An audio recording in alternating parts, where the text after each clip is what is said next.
Good morning and welcome to the porch. We thought we'd do a little bit of a porch talk this morning.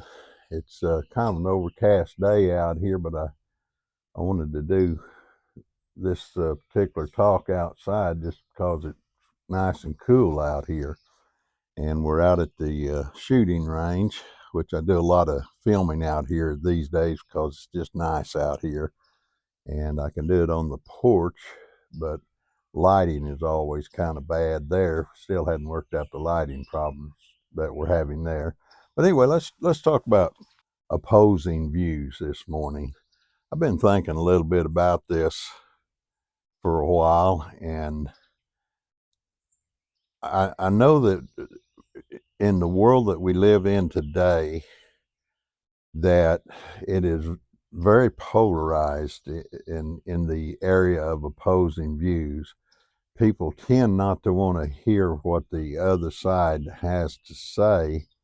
They would rather just destroy the credibility of the other side, or a lot of cases the future of the other side, just to silence their views. I don't think that's a healthy thing for us to do as a society. One of the things that I've done throughout life, and I'm really not sure where I started this exactly. Well, maybe I do, and I don't know that I'll tell that story this morning, but come to think about it, I actually do know where this started for me. But anyway, if we can't have opposing views and talk to each other, we're going to throw away vast amount of knowledge that we could all use. Now, let's just talk about something like a relationship with your wife. And I'm going to talk a little bit about my relationship with my wife when it comes to opposing views. I think maybe number one that men and women, for the most part, have probably realized is that the views of a man as opposed to a woman's views are always different, because there's a difference between men and women. There's a difference on how we see things.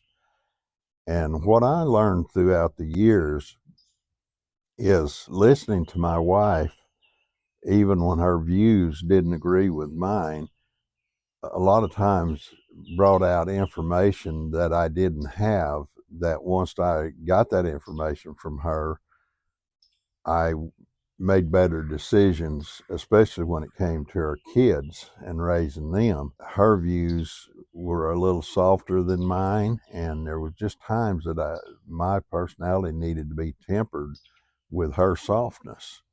And because I would listen to her views and then go off and think about them, it made me a better person. And here's the thing I think we really need to realize as human beings: opposing views can make us a better person if we go off and think about them. Sometimes they they're so sharp that we can't accept them right at the very moment we hear them.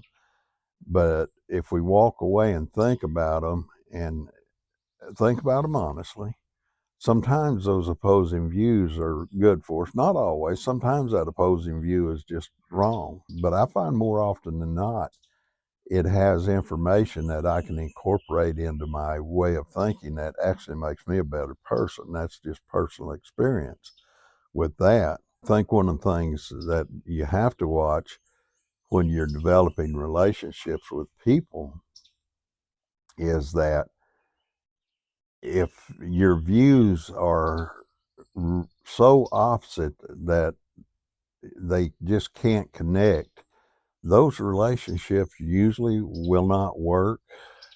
And you have to be a very skilled listener if you're going to deal with a person that just disagrees with you on pretty much every front.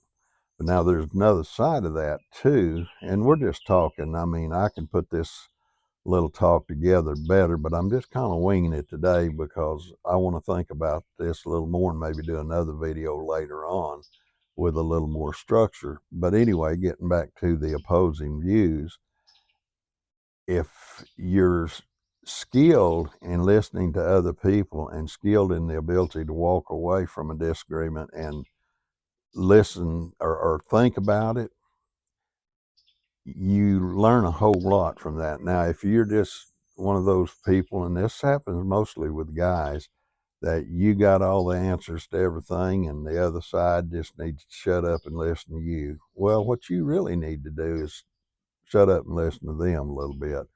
Not only that, you need to think about your case, why you view things the way you view them. Politics is a big deal, but we're not going to get off into that. But that's just a big deal for people to oppose in their various views on these things.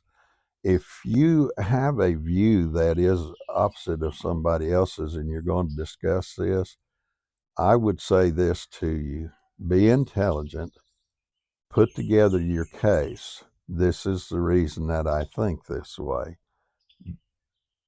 Marshal the art of communication. Be able to do that without offending the other person any more than you have to. Now, let me tell you something that's just a fact. If you offend somebody and you want to win them to your viewpoint, once you've offended them, you've made that much harder to do. And so the question that rises in my mind always is, do I want to sway them to believe what I believe because I really believe it's the way to go? Or do I want to force them to do what I want them to do? Well, if you don't have a good case and you intend to offend them, you're probably just going to make the relationship worse. And most likely over a period of time, you'll completely destroy that relationship. So you can have opposing views, and somebody might say, well, what if you have opposing views with your spouse that are just, you can't fix them? Well, it could be that you may have made a wrong choice early on in the game. You should have discussed these things earlier and thought about how you were going to work your way through them. Because see, you got to raise your kids. Your kids are going to have viewpoint, and there needs to be a reasonable, cohesive front with the parents on what those viewpoints are. Now, it doesn't mean they'll always agree, because they just simply won't. You're not going to agree with everybody all the time. That's just the way it works. But I go back to the art of preparing a case for your viewpoint, being willing to listen to the other person and their case that they've prepared. Now, I want to quickly say this because it's important. A lot of times people plead an emotional case. And though there is some validity to that, there's not much. And if you plead your case out of emotions, you'll usually end up in a train wreck.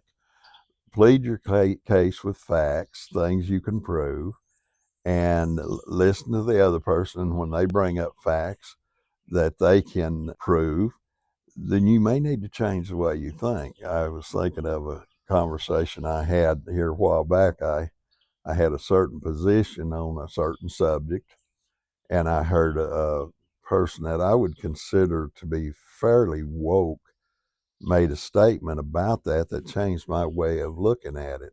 Now, it didn't totally convince me that they were right, because I don't think they were, but they were partially right. And they gave me another piece of information that I could use to understand how I would, because see, we vote on a lot of these things, how I would vote on one of these things. Okay. So I'm not going to just yammer all day. This is just a short porch talk video, and just to get some people to thinking, because I really want to dive into this a little bit deeper in the future. And I'm going to put some things together, organize it to where we can talk about it in a way that may help you in relationships. Okay, I'm going to pretty much put a lid on it for today. May God bless, and you guys have a good day.